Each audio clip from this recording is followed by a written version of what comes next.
తాకట్లో ఉన్న బంగారాన్ని విడిపించి ఆ రోజున మార్కెట్ ధర కట్టి మిగిలిన డబ్బును మీకు అందిస్తుంది Kommuri gold.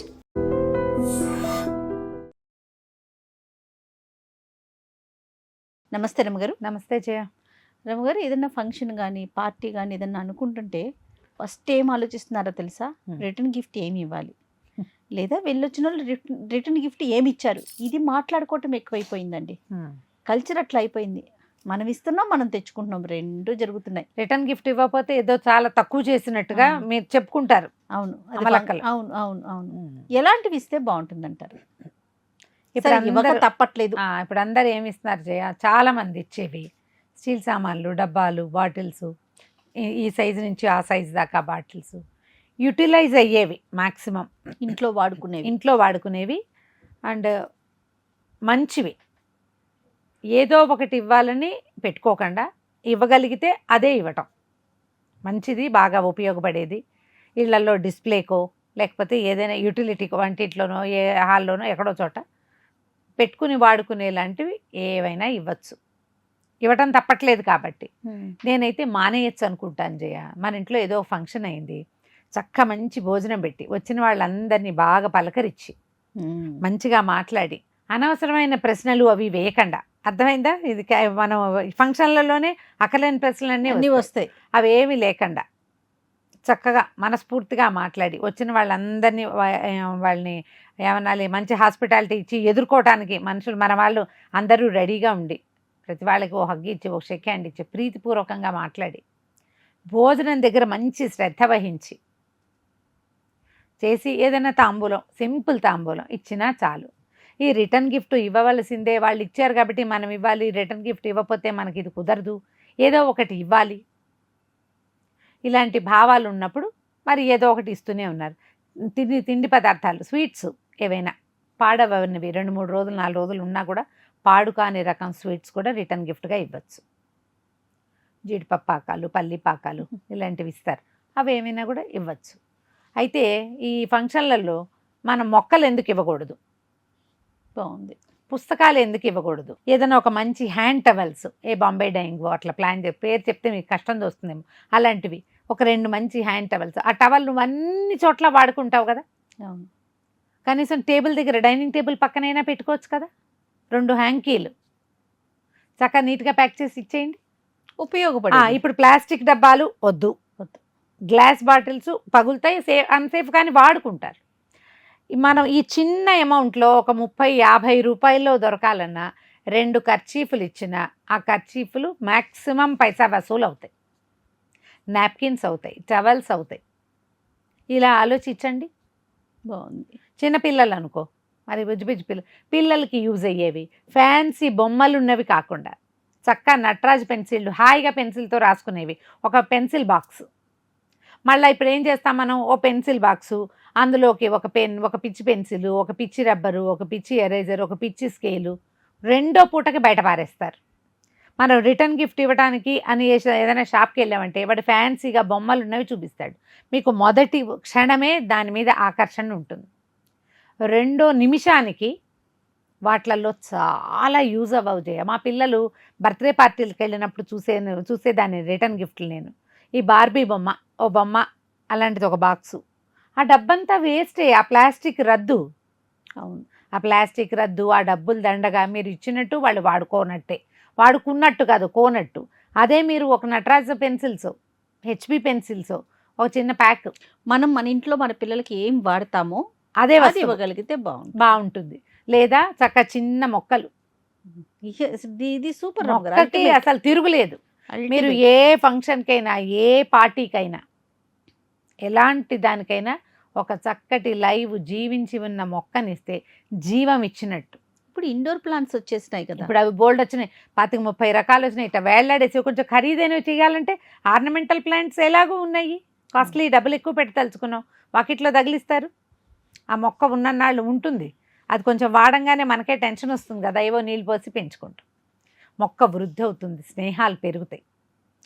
పారేసేవి, రద్దులోకి చేరేవి, plastic waste, utility లేని ఫ్యాన్సీ వస్తువుల జోలికి వెళ్ళబోకండి. అంటే వాళ్ళందరి బజార్ల నిండా ఉన్నాయి కదండి, వాళ్ళంతా ఏమవ్వాలంటే మనం కొండ మానేస్తే వాళ్ళు చేయడం మానేస్తారు. అదే కదా, కొన్న మానేసామంటే ఇక ఎందుకు చేస్తారు? మనం కొంటున్నాం కాబట్టి కదా ఇవన్నీ వస్తున్నాయి. అవును. ఆలోచించి గిఫ్టింగ్ ప్లాన్ చేయండి. ఇది ఒక్కటే కాదు జయ, రిటర్న్ గిఫ్ట్లే కాదు. మనం ఏదో ఊరు వెళ్తామా, ఏదో ట్రిప్ వెళ్తాం, అక్కడి నుంచి ఏవో గిఫ్ట్లు తెస్తారు, పంచిపెట్టాలి. చాలామంది తీర్థక్షేత్రాలకి వాటికి వెళ్తారా, ఒక 25-30 దేవుడి ఫోటోలు అవి పట్టుకొచ్చేస్తారు. అందరికీ తలా ఒకటి ఇస్తారు. ఆ దేవుళ్ళని దేవుడి దగ్గర పెట్టలేము, హాల్లో పెట్టుకోలేము, పక్కన పడేయలేము. అవునండి. ఎంత బాధో అది. ఆ బాధ ఇప్పుడు మిమ్మల్ని మీరు ఇచ్చినందుకు సంతోషం ఉండదు వాళ్ళకి. ఇదో ప్రాబ్లం. ఇదైందా ఫారిన్ కంట్రీస్ నుంచి వచ్చేవాళ్ళు. ఇప్పుడు మనం క్లోజ్ అనుకో, మీ అక్కయ్య కూతురు ఉంది లేదా మా అక్కయ్య పిల్లలు ఉన్నారు, పిన్ని నీకేం కావాలి అని అడుగుతారు. అవును.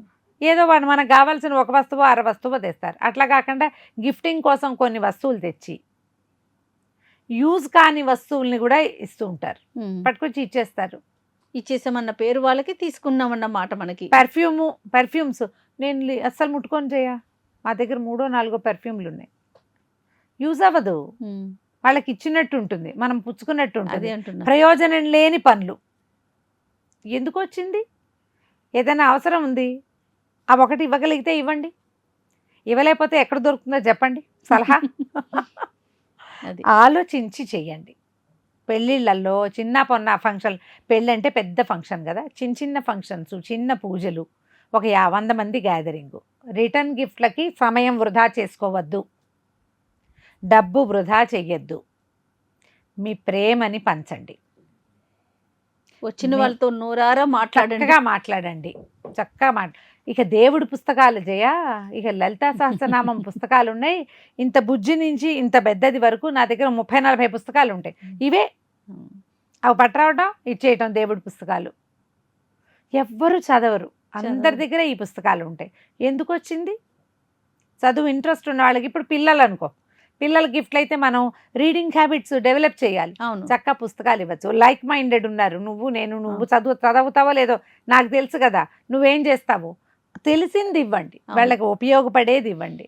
లేకపోతే ఒక హగ్గు అంతే. నా కూతురు ఎగిరి గంతేసింది, అవునా ఇన్ని మంచి బుక్స్ ఉన్నాయి మేడం దగ్గర, ఇన్ని మంచి బుక్స్ ఉన్నాయి రమాంటి దగ్గర అంటా ఉంది. ఎన్నిసార్లు అడిగినా మా వాడ తీసి పక్కన పెట్టి అదే అన్నాడు. నేను ఫోటో పెట్టా కానీ నువ్వు దానికి చూపించలా. నాకు తెలుసు ఇవి గ్యారంటీగా మీ ఇంట్లో లేవు, నేను ఇస్తే హాయిగా చదివేసుకుంటుంది. పర్సీ జాక్సన్ బుక్స్, అవును సిరీస్ ఉన్నాయి కదా, సిరీస్ కదా, ఫుల్ సిరీస్. బాగా చదువుతుంది చక్కగా. ఒక 3-4 నెలల పాటు సరిపోతాయి, హాయిగా హ్యాపీగా చదువుకుంటారు. చదివే పిల్లలకి పుస్తకాలు ఇవ్వండి. తర్వాత ఈ నిట్టింగ్ లాంటివి నేర్చుకుంటారు, కొంచెం హ్యాండ్ క్రాఫ్టింగ్ ఆలోచన ఉంటే ఆ క్రాఫ్ట్ వస్తువులు కొనిపెట్టండి పిల్లలకి గిఫ్ట్లుగా. మీ పిల్లల ఫ్రెండ్స్ తాలూకు టేస్ట్లు మీ పిల్లలకి తెలుస్తాయి కదా. ఒక 10 మంది ఫ్రెండ్స్ని పిలిస్తే ప్రతి వాళ్ళ టేస్ట్ని అనుసరించి రిటర్న్ గిఫ్ట్ ఇవ్వండి చేయగలిగితే. లేకపోతే అందరికీ సార్వజనికంగా ఉపయోగపడేవి 4 పెన్నులు, ఓ స్కెచ్ పెన్నులు చాలు, మంచివి. ఫ్యాన్సీ విషయాల జోలికి అస్సలు వెళ్ళొద్దు. పెళ్ళిళ్ళలో గిఫ్ట్ అయితే ద బెస్ట్ గిఫ్ట్ మొక్కే, అంతే, అంతకంటే రెండోది లేదు. ఎలాగో మొక్కలు పెంచాలి, కొన్ని లక్షల మొక్కలు పెంచండి అంటారు కదా, వీలైతే అది చేయండి. పుట్టినరోజులు, పిల్లలు పుట్టినరోజులు, మన చుట్టుపక్కల దేవాలయాలు అవి ఉంటాయా, కొద్దిగా ప్లేస్ ఉంటే కొన్ని మొక్కలు తెస్తాం పెడతారా అని అడిగి వాళ్ళు ఒప్పుకుంటే వాళ్ళకి కావాల్సిన మొక్కలు కొనిపెట్టండి.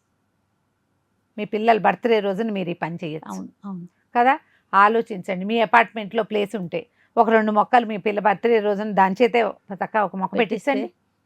పిల్ల ఎదుగుతుంది, మొక్క ఎదుగుతుంది, గొప్ప సంతోషం వస్తుందమ్మా. మనం ఇంకో పిల్లని పెంచినట్టే మొక్కను పెడితే. ఆలోచించండి. ఈ చిన్నపిల్లలు పుట్టినరోజులకి కుక్క పిల్లని గిఫ్ట్ ఇవ్వడం సినిమాల్లో చూపిస్తారు. అసలు ఎంత ఇబ్బందికరమైన పరిస్థితి అంటే అది సినిమాల్లో చూసి నాకు కుక్క కావాలి, నాకు పిల్లి కావాలి, నాకు ఉడత కావాలి, చిలక కావాలి అని అడుగుతారు. ఆ సేవ అంతా ఎవరు చేస్తారు?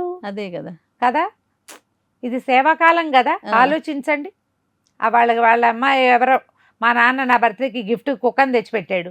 కుక్కను తెచ్చిపెడితే చాకిరీ ఎవరు చేస్తారు? దానికి వాళ్ళ అమ్మ చేయాలి, వాళ్ళ అమ్మ చేయాలి. అలాంటి ఫ్యాన్సీ ఐడియాలకి వెళ్ళకండి. ఏదో మీకు ఇష్టమైతే ఒకటో తప్పదనుకో. మీ పిల్లలు అలాంటి వాళ్ళు అయితే, మీ అమ్మాయి ఏం కుక్కని పిల్లని అడగదు కదా. నాకే పిచ్చుకలు వాటిని చూస్తే ఇష్టం. ఏం పెంచుకుంటాం, వాకిట్లో కాసిన గింజలు వేస్తే రోజు కాసేపు వస్తాయి. మన ఇంట్లో వస్తున్నాయిగా డజన్ల కొద్ది 20-30 వచ్చేస్తాయి పోట్లాడుకుంటూ. బాగానే ఉంటుంది. పిల్లలకి అలాంటి సరదా అయినవి వాటిని గిఫ్ట్ చేయండి, సరిపోతుంది. రైట్ రమ్ గారు నమస్తే. నమస్తే జయ. And for more videos, Please subscribe to iDream. Please subscribe to iDream. Please subscribe iDream. And please subscribe to iDream. For more videos, subscribe to iDream. please like, share, and subscribe to the channel. Congratulations, iDream. Subscribe to iDream. Subscribe to iDream.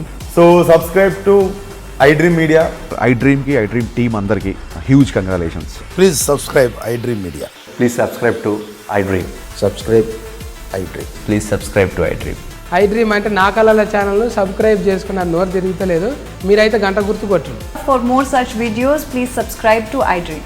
Subscribe to iDream. Please subscribe to iDream. Please subscribe iDream Media. Please do subscribe to iDream. Please subscribe to iDream Media. For best entertainment and information, please subscribe iDream. And don't forget to subscribe to iDream.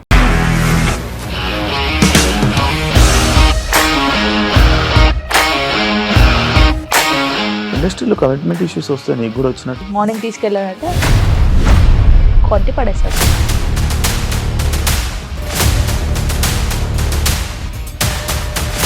ఒక్కళ్ళు కూడా చూడలేదు ఈ cinema అని చెప్పడానికి కూడా చాలా ధైర్యం కావాలి. అది నిజం కదా, దాంట్లో ధైర్యం ఏంటి ఇది? నెక్స్ట్ డే ప్లేట్ మార్చేస్తే తప్పు కదా. As of now we are comfortable this అని నేను అనుకుంటున్నాను. రష్మిక గారిది మీది ఒకే ఊరంట కదా? నీకు కోపం వచ్చిందంటే బాగా తిట్టేత్తరా? తిట్టేద్దామండి. నిజంగా గేమ్ ని ఎలా చేంజ్ చేయగలిగారు? ఏపీఎస్ఎఫ్సి వాళ్ళకి 6 నెలల్లో నేను 6 లక్షలు కట్టా. బిజినెస్ చేయాలనుకుంటే it is as difficult as riding a tiger.